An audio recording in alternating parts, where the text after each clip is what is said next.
tenemos la intervención de don Matías Pellegrini, del jefe de unidad de materias primas, metales, minerales e industrias forestales de la Dirección General de Empresa e Industria de la Comisión Europea, que nos va a hablar sobre las materias primas en la Unión Europea. Muchas gracias. Muchas gracias. Tengo la presentación en inglés, pero voy a intentar de hablar en español. Si me faltan algunas palabras, voy a intentar de decirla en inglés, pero voy a intentar de hacerla en español. Y le voy a explicar un poquito 4 cosas que hacemos en Bruselas, más en detalle. Mi director general, Daniel Calleja, le explicó la estrategia que tenemos a nivel europeo. Lo que le voy a explicar yo es esta estrategia sobre 3 pilares. Después, el partenariado a la innovación sobre las materias primas, donde España participa de manera muy activa. Como lo ha dicho mi director general, participa sobre todo también con Carmen Vela como miembro del grupo de alto nivel. Y le voy después también a hablar de Horizonte 2020, que es el programa marco de la Unión Europea sobre investigación e innovación, que va a cubrir el periodo desde 2014 hasta 2020.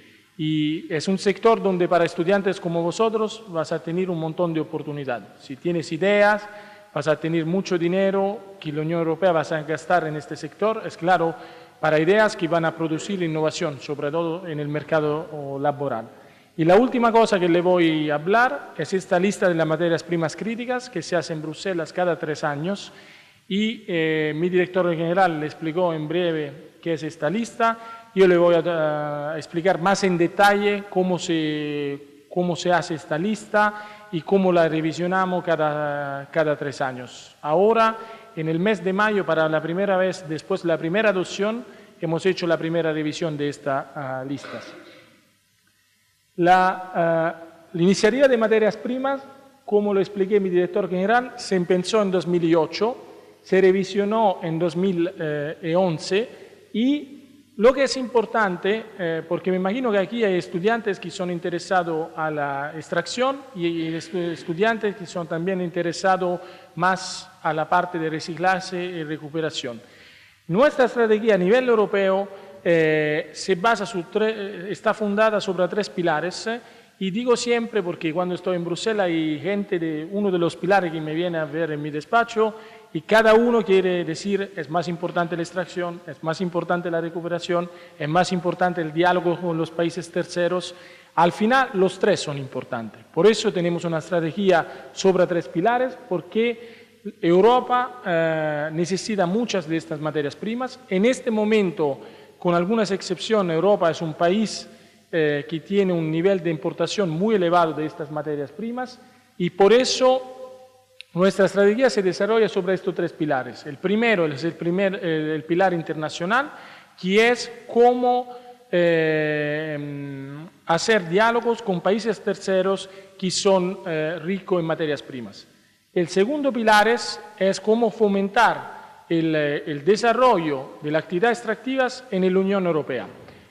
Aquí yo cuento siempre una cosa, que muchas veces se dice también en los periódicos, que hacen falta sobre esto, que dice la situación de la Unión Europea es muy similar a la situación de Japón, que son los dos en este momento muy fuertes importadores de materias primas.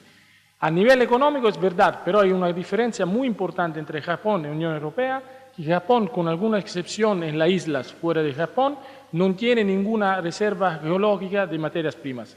La Unión Europea está llena de materias primas. En este momento se hace extracción limitada. En algunos países como Suecia, Finlandia y un poquito España se está empezando a hacer extracción, pero Europa tiene un potencial enorme. Por eso es importante también desarrollar la extracción al interior. Es claro, una extracción sostenible, porque es necesario, como lo explicó Daniel Calleja, de una parte hacer extracción, de la otra tener en la cabeza la protección medioambiental. El último pilar es el pilar del reciclaje, que es un pilar muy importante, cómo recuperar materias primas.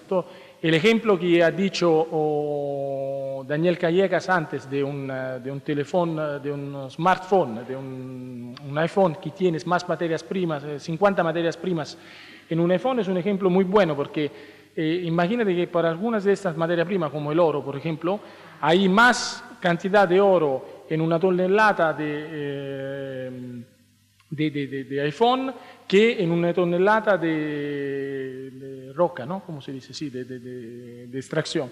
Y entonces, en algunos casos, puede tener sentido de hacer reciclaje y recuperación. Hay empresas en Europa, y esto es bastante interesante para usted como estudiantes también, que están pensando hacer los dos. Hay algunos casos muy interesantes. Por ejemplo, en Suecia hay dos empresas muy grandes en las minerías. Una es tradicional, se llama LKAB, que hace minería tradicional, sobre todo mineral de hierro. Hay otra que se llama Boliden, y ellos están haciendo los dos. Eran tradicionalmente extracción y ahora tiene centro de reciclaje. Entonces también se puede desarrollar también modelos empresariales que hacen los dos. Hay otro ejemplo muy interesante cerca de Bruselas, donde vivo yo, que es un ejemplo de transición de producción primaria a producción secundaria, que es una empresa que se llama Umicore, que es la más grande en Europa sobre reciclaje de materias primas, y antiguamente esta era Unión Minier, era la unión de minerías de Bélgica con todas las minerías en el Congo, que era una colonia de Bélgica hasta los años 60. Y allí esta empresa se ha desarrollado de una empresa de extracción primera a una empresa de extracción secundaria, de reciclaje y recuperación. Y entonces también los modelos empresariales, por eso lo digo siempre, los tres pilares son todos tres igualmente importantes. Y no hay uno que es más importante del otro. Europa necesita a todos porque nuestra necesidad de materias primas es enorme. Aquí algunas de las actividades que hemos tomado sobre los tres pilares. En el primero pilar fue un pilar que yo digo siempre fue el pilar favorito, no hay pilar favorito, pero de mi comisario Antonio Tajani, como vicepresidente de la Comisión. Él ha hecho un impulso enorme sobre diálogos de materias primas. Con él ahora tenemos diálogos con América Latina, con Groenlandia, con China, con la Unión Africana. Entonces se ha desarrollado mucho. Y esto es muy útil porque no hay ningún país del mundo que tiene un monopolio de materias primas. Entonces, por algunas de estas materias primas, también en el futuro vamos a necesitar que importar de países terceros. Por eso es muy importante. Es claro que, como lo explicó Daniel Callejas, que en casos cuando los países, sobre todo China en este caso, pone restricción a la exportación de materias primas, la Unión Europea lo que ha hecho ha tomado medidas contra China. Por ejemplo, en las tierras raras, que se habla mucho, la China en este momento es productor, tiene un monopolio mundial con 97% de la producción mundial de tierras raras.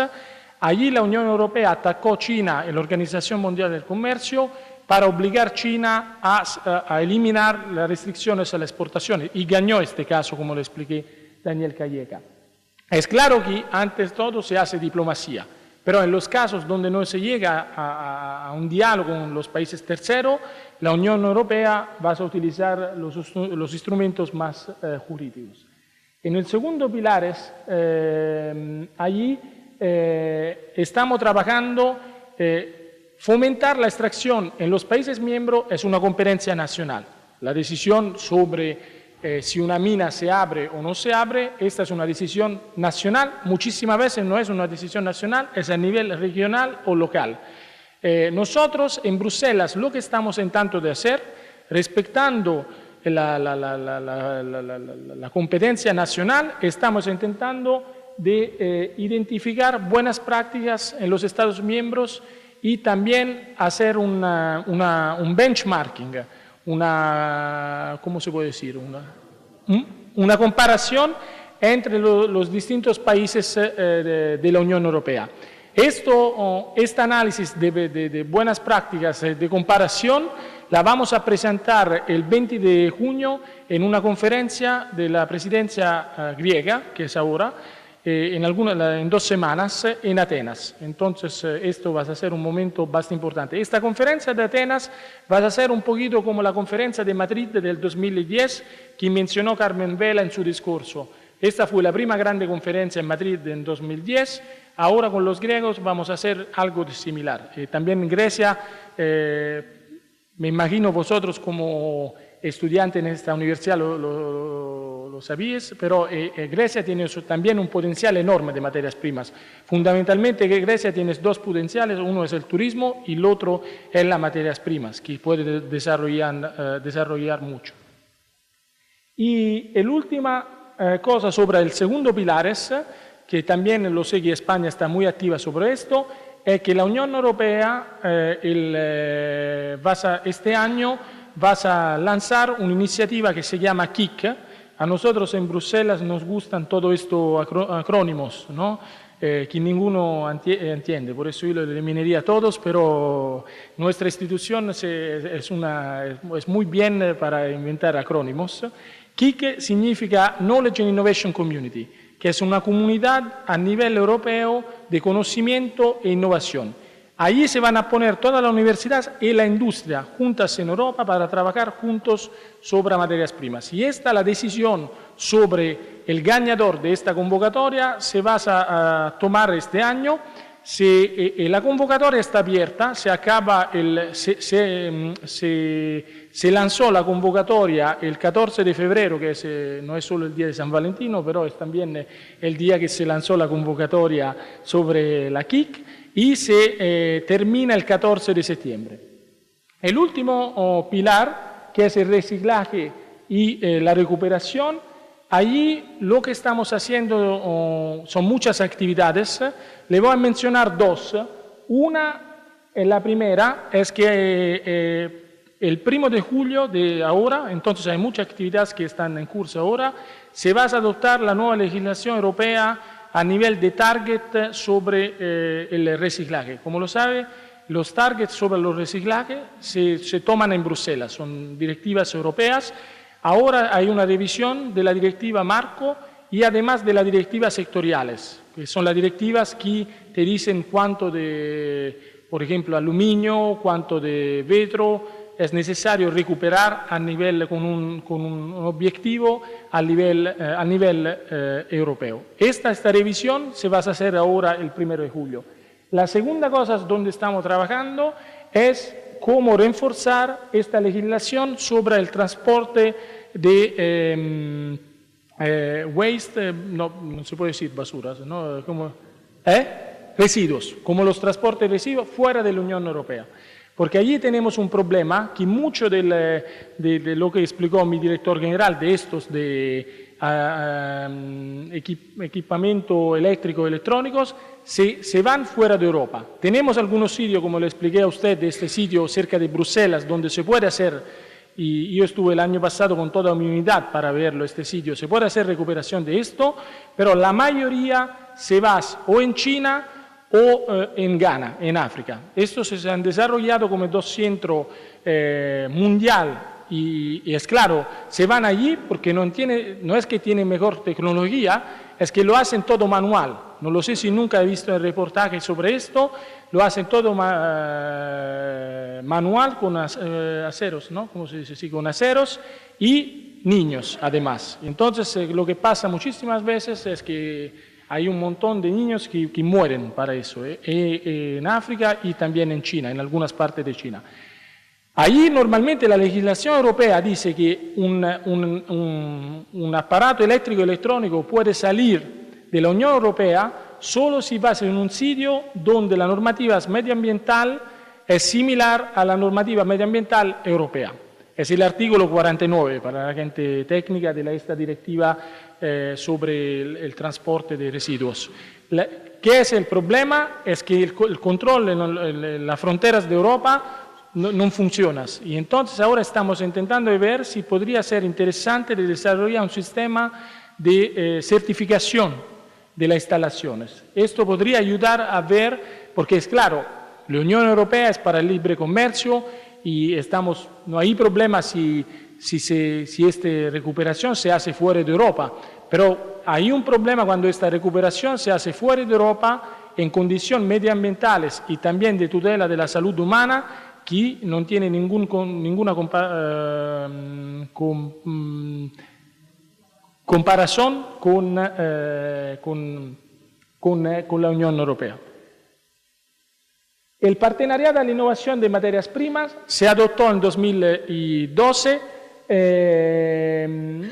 cubre la innovación en el sector de las materias primas en toda la cadena del valor añadido, y entonces desde la exploración, porque muchísimas veces, lo digo siempre también esto, nos olvidamos que antes de la extracción hay la exploración, y es importante también la investigación e innovación en la exploración, hasta la sustitución. Entonces, también aquí intentamos de cubrir toda la cadena del valor añadido, y lo que es muy importante es también que lo que ha dicho Carmen Vela en su discurso de introducción, es que no hay 10.000 partenariados a la innovación. La Unión Europea tomó la decisión de tener 5 partenariados a la innovación, y uno de los 5 es sobre las materias primas. ¿Y por qué se seleccionaron 5? Se seleccionaron 5 porque estos 5 asuntos, que son materias primas, agua,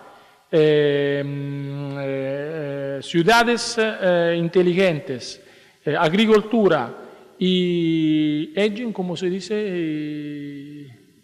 Envejecimiento.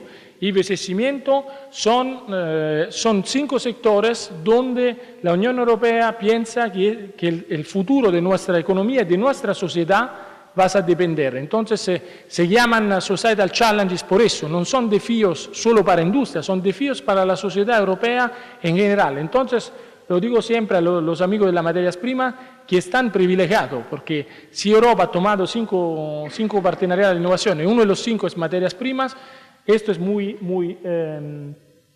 importante. Y como lo he dicho, en este partenariado de innovación tenemos bastante representantes de España. España es uno de los países más activos y contamos en los años futuros en la participación de España en este partenariado de la innovación.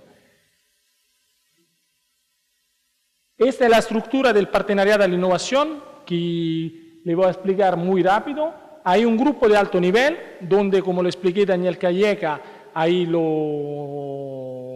los ministros, los comisarios, los jefes de empresas y las universidades. Después hay un grupo de Sherpas y, por ejemplo, en el caso de Carmen Vela, Carolina, que está aquí, Carolina Rodríguez, que no es solo una buena profesora, es también un buen Sherpa, es el Sherpa para el gobierno español.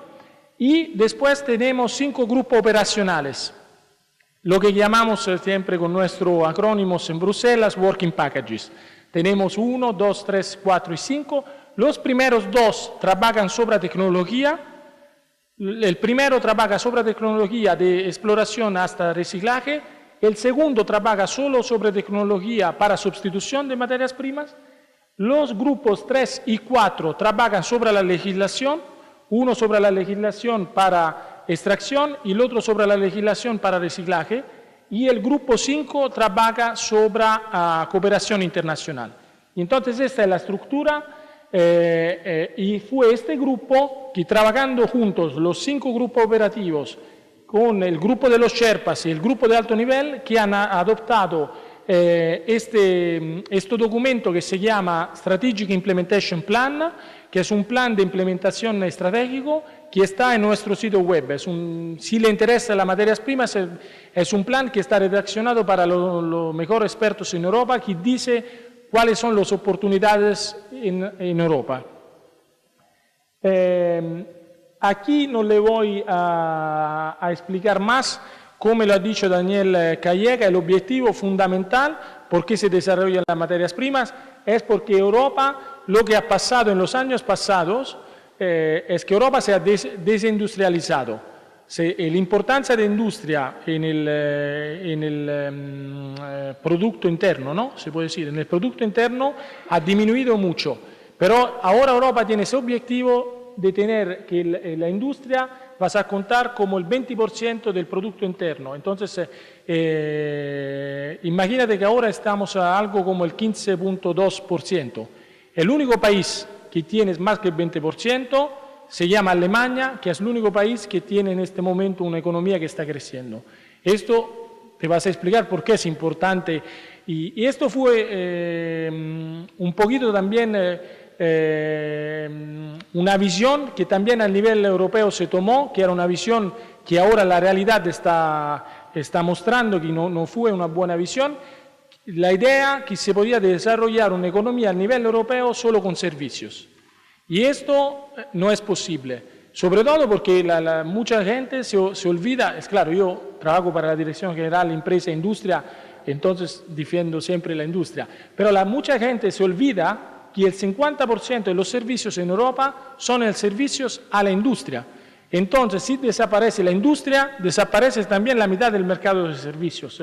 Por eso esta visión, que era una visión, si se puede decir, aquí se puede decir en Madrid, una visión un poquito inglés, que estaba prevalente en la Comisión Europea, ahora esta visión está cambiando, porque el desempleo y la crisis está mostrando que lo que necesita es, claro, Europa puede ser líder mundial de servicios, pero necesita también una fuerte economía real. Por eso esta estrategia, este partenariado de innovación es uno de los instrumentos para llegar a este 20% de industria como parte del Producto Interno. Aquí tienes el plano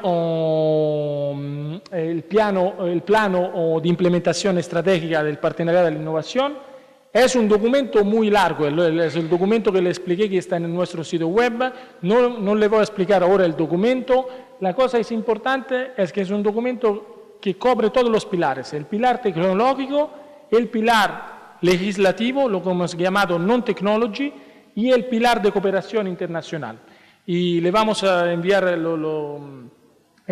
link web porque puede ser una lectura buena. Vas a tomar algunas horas porque es bastante, hay 97 o 98, si no me equivoco, acciones que se ha identificado allí, pero es muy interesante, sobre todo para universitarios a los últimos años de universidad. ¿Cómo vamos? Esto es muy importante. ¿Cómo vamos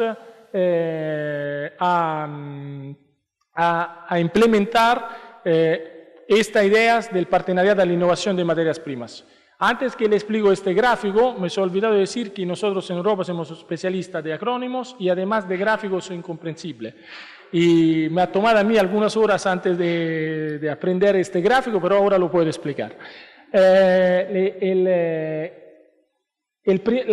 Arriba lo que tiene son los objetivos de este partenariado de la innovación. Por ejemplo, de reducir la importación, la dependencia de importación. Por ejemplo, esto se puede decir desarrollando actividades aquí en Europa. O, por ejemplo, de desarrollar tecnología que pone a Europa a ser el número 1 al mundo. Por ejemplo, una tecnología para el procesamiento de tierras raras. Estos son los objetivos generales. Después tenemos algunos targets muy específicos en el partenariado de la innovación. Esta es la segunda línea.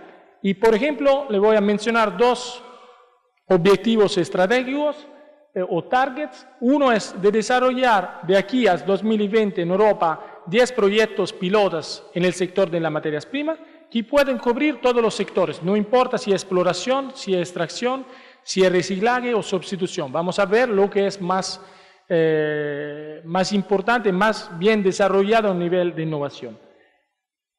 Un otro objetivo o target es, por ejemplo, a llegar a sustituir 3 materias primas críticas en 3 aplicaciones críticas. Por ejemplo, podría ser la sustitución, no lo sé, del indio, que se utiliza, como usted lo sabe, en los iPhone, iPad, como tecnología táctil.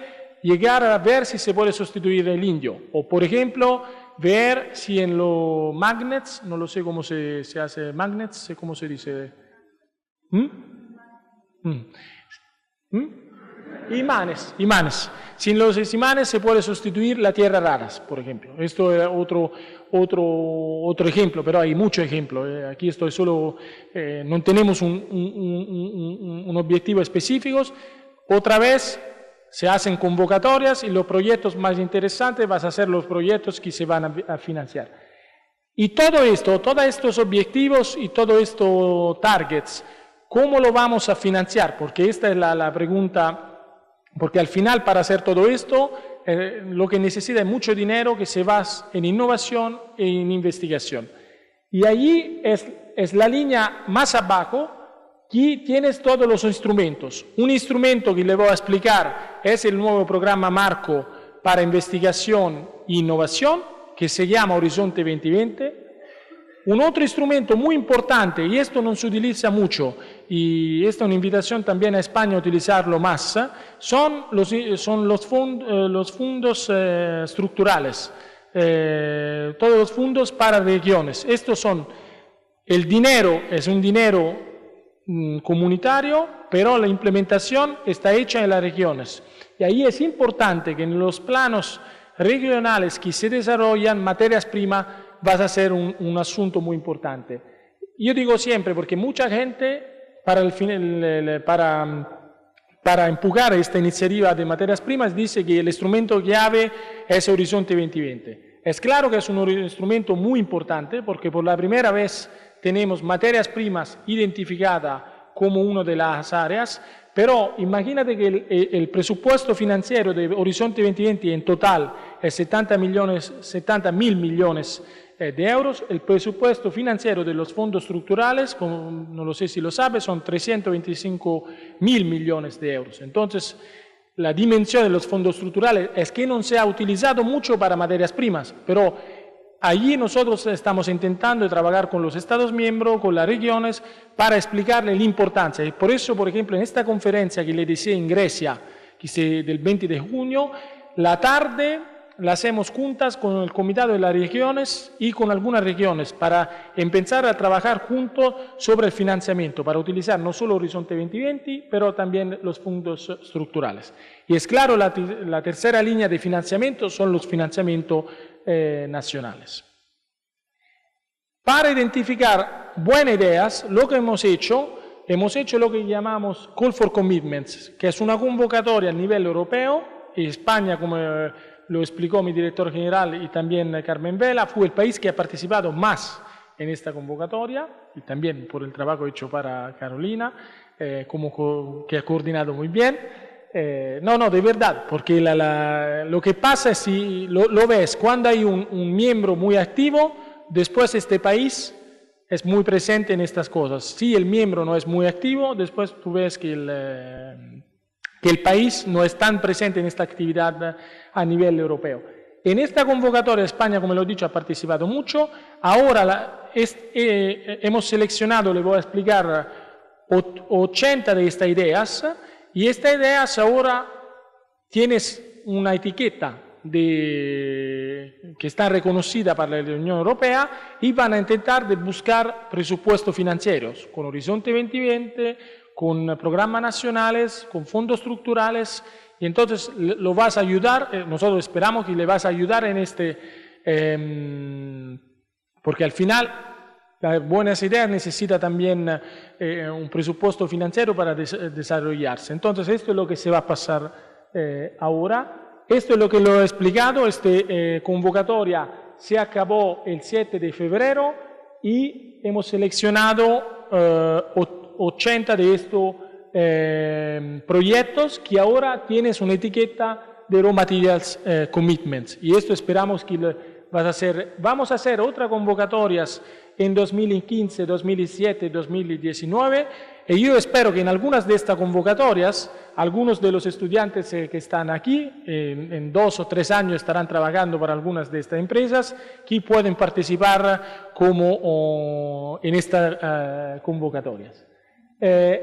Horizonte 2020. Como digo siempre a los amigos de las materias primas, porque por muchos años, y tiene razón, han dicho que Europa y los Estados miembros lo han olvidado, pero ahora están tratados de lujo, porque tienes un partenariado de la innovación, tienes una Knowledge and Innovation Community, y además, para la primera vez, y esta fue una batalla personal del vicepresidente Tajani y también mía cuando estuve en su gabinete, hemos llegado a poner en Horizonte 2020 una línea específica de financiamiento sobre materias primas. Estamos en el desafío social número 5 del programa Marco Horizonte 2020. Nos han puesto juntos con Climate Change, cambios climáticos y eficacia de los recursos y materias primas. Y allí tenemos este año, por ejemplo, le voy a explicar, como no me acuerdo si mi director general lo ha dicho, hemos publicado convocatorias para un total de 69 millones de euros. Y esto fue el primer año, pero va a aumentar cada año. Hemos pensado muy pequeño, porque son siempre 69 millones de euros para un sector que antes no tenía nada a nivel europeo, pero hemos pensado pequeño para ver la potencialidad. La potencialidad es enorme, porque ahora no le puedo decir los datos, le puedo decir solo unas cosas, es que hemos tenido 7 veces más del número de propuestas que se puede financiar. También esto en este idioma que utilizamos en Bruselas, que es incomprensible, se llama oversubscription rate. Hemos tenido un nivel de participación 7 veces más elevado, que es muy elevado, porque la media, por ejemplo, en este desafío social, si no me equivoco, era 6, pero cuando tomas materias primas fue más elevada que los otros. Y puede significar, lo que vamos a intentar de convencer a nuestros colegas que trabajan sobre cambio climático y recursos, que puede ser que es más necesario poner más dinero en materias primas que en cambio climáticos, en eficacia de los recursos. Vamos a ver, vamos a intentar. Esto es el programa Marco Horizonte 2020, cómo está estructurado. Esto es muy importante para vosotros como estudiantes. Con el programa Marco Horizonte 2020, la Unión Europea, porque yo pienso que es también importante explicar la base, porque si no hablamos a los estudiantes sin explicar cómo funciona la innovación y la investigación a nivel europeo. La Unión Europea cada 7 años toma decisión sobre presupuestos financieros. Esta es una diferencia total entre los Estados miembros y la Unión Europea. Aquí, como lo sabes, España o Italia, mi país, cada año se toma una ley nacional sobre los presupuestos financieros del país. La Unión Europea la toma cada 7 años y la decisión se tomó el año pasado, que va a cubrir el periodo de 2014 hasta 2020. El presupuesto financiero de antes era desde el 2007 hasta 2013, siempre 7 años. Y después todos los programas de la Unión Europea tienen una vida de 7 años.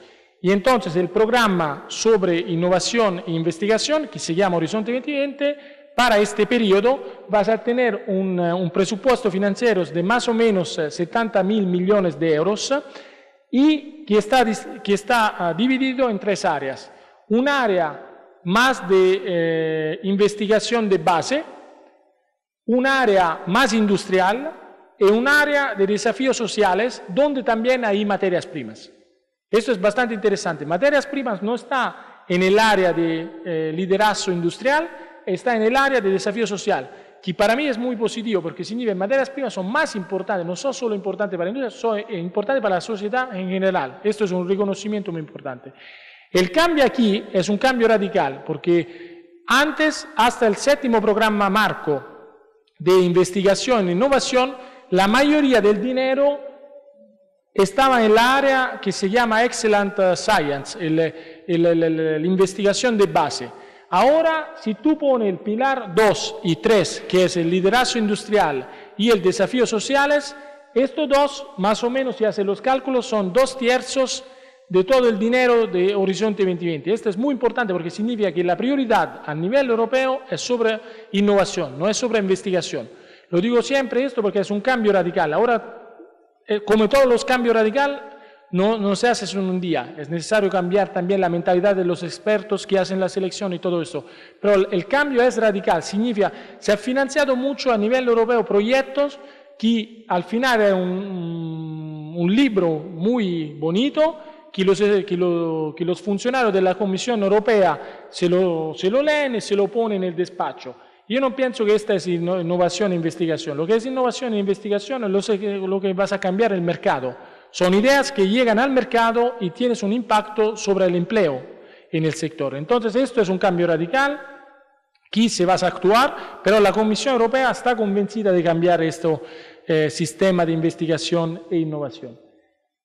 Aquí, en las convocatorias que hemos tenido este año, se acabó y ahora estamos en la fase de evaluación. Se acabó la fase de evaluación, pero la decisión final se toma solo en septiembre. La convocatoria estaba sobre la producción primaria, estaba sobre la sustitución y había también convocatoria a carácter horizontal de coordinación, como convocatoria de cooperación internacional o, por ejemplo, como convocatoria para hacer inventarios de materias primas a nivel europeo. Y teníamos también sobre la parte residuos otra convocatoria sobre el reciclaje de materias primas en los productos complejos, como por ejemplo un iPhone, y también en los edificios.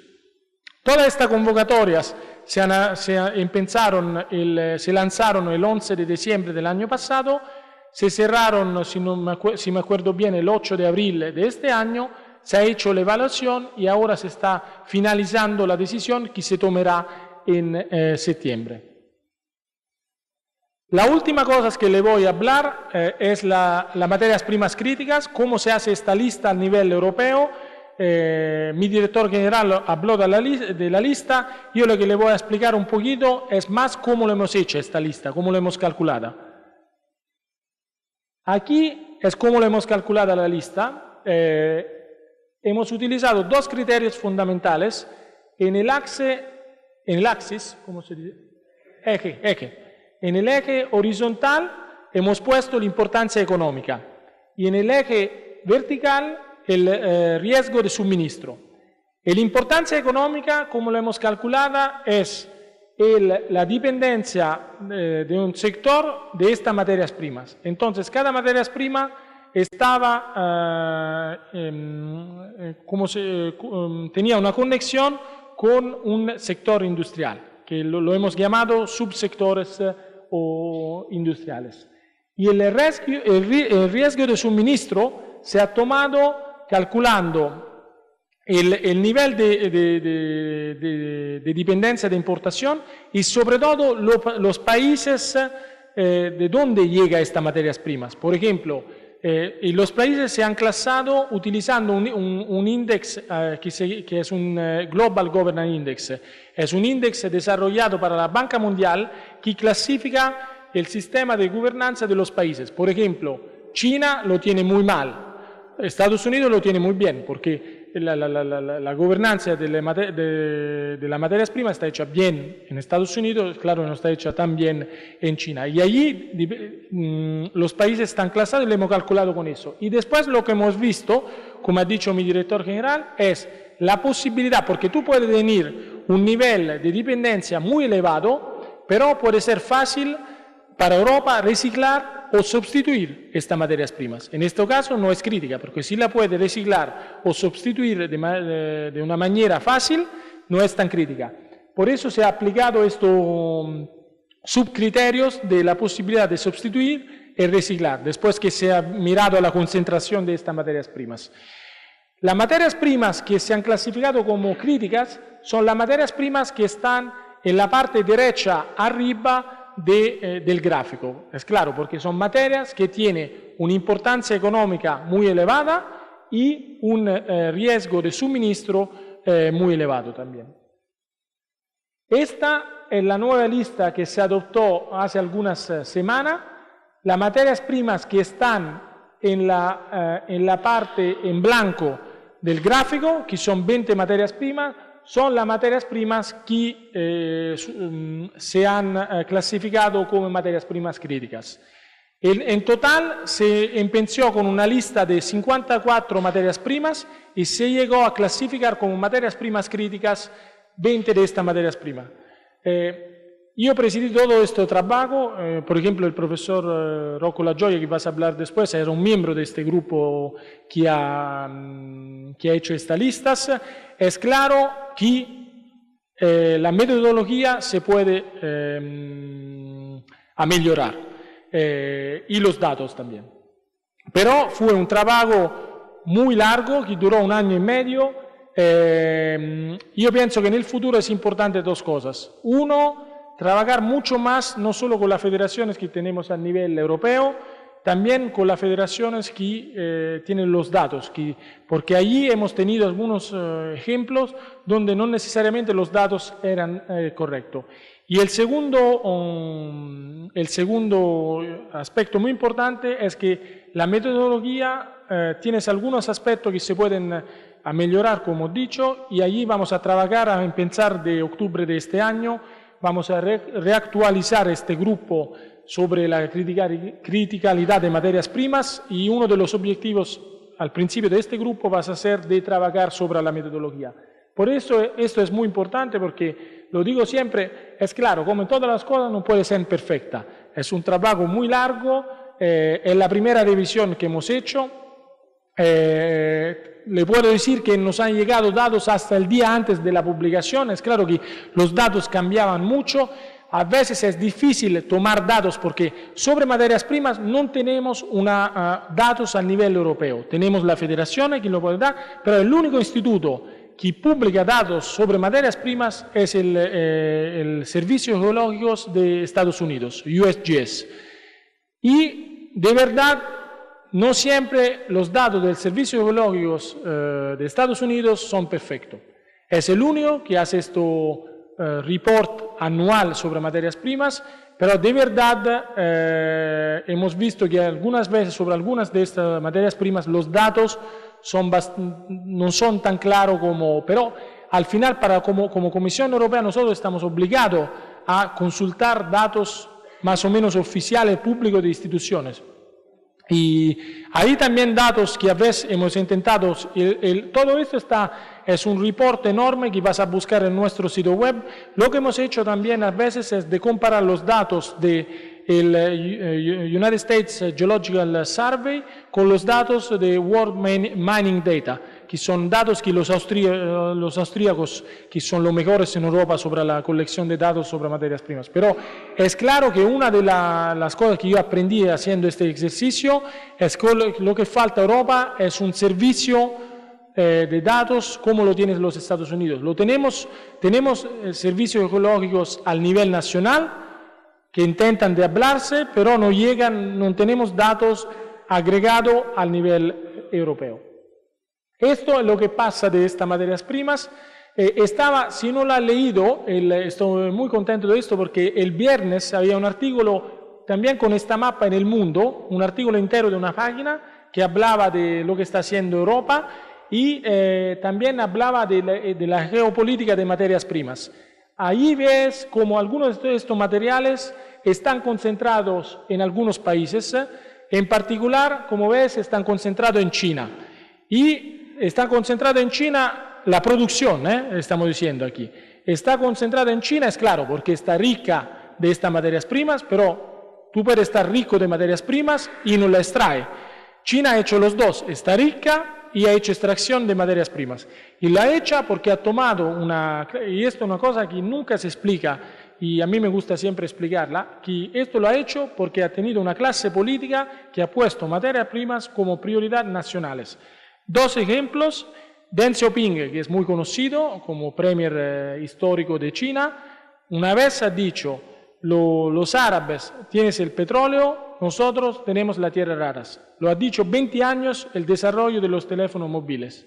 Esto lo puedes buscar en internet, te pone Deng Xiaoping, tierras raras, te sale un discurso, el primer discurso de Deng Xiaoping. Esto porque ha tenido una clase política que ha identificado. Segundo ejemplo, el premier de China, no actual, que es Xi, pero el de antes, Wen Jiabao, que ha tomado todas las decisiones sobre materias primas personalmente, es un geólogo con un PhD sobre tierras raras.